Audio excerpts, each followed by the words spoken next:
আজ বানাবো লোটে মাছের মশলা কারি। তো এখানে আমি 500 গ্রাম লোটে মাছ ভালো করে কেটে পরিষ্কার করে ধুয়ে নিয়ে নিচ্ছি। তো এতে কোনো লবণ মাখাবো না, কারণ এই মাছটা যেহেতু নদীর মাছ, এতে লবণ দেবো না। তো আমি রান্নার সময় লবণটা দেবো। তো প্রথমে আমি কড়াইতে সাদা তেল গরম করে ওর মধ্যে দিয়ে দিয়েছি পেঁয়াজ কুচি। পেঁয়াজ কুচিটা হালকা ভেজে নেওয়ার পরে ওর মধ্যে দিয়ে দেবো আদা বাটা, রসুন বাটা। আদা বাটা, রসুন বাটা দিয়ে মশলাটা কষানোর মাঝখানে আমি দিয়ে দিয়েছিলাম তেজপাতা। তো দিয়ে মশলাটা ভালো করে কষে নেওয়ার পরে ওর মধ্যে দিয়ে দেবো পরিমাণ মতো হলুদ গুঁড়ো এবং লঙ্কার গুঁড়ো। দিয়ে একটু সামান্য জল দিয়ে ভালো করে মশলাটা কষিয়ে নেব। মশলাটা যখন কষানো হয়ে যাবে ওর মধ্যে দিয়ে দেবো মাছগুলো দিয়ে কিছুক্ষণ কষিয়ে নেব।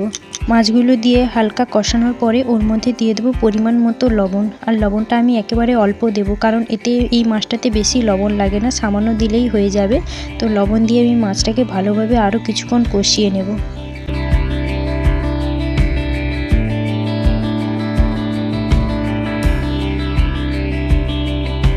মাছের মধ্যে আমি কোনো রকম জল দিইনি। তো মাছটা থেকেই এমনিতেই জল বেরিয়ে যায়, যেহেতু মাছটা একেবারেই নরম। তো মাছটা থেকে জলটা যতক্ষণ না শুকাবে ততক্ষণ মাছটা নাড়তে হবে।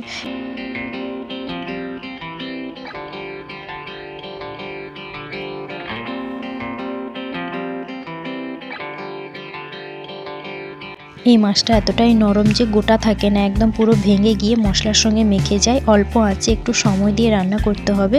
মাছটা এখন আমার রান্না করা হয়ে গেছে। ওপর থেকে ধনেপাতা কুচি ছড়িয়ে নামিয়ে নিলেই হয়ে যাবে লোটে মাছের মশলা কারি।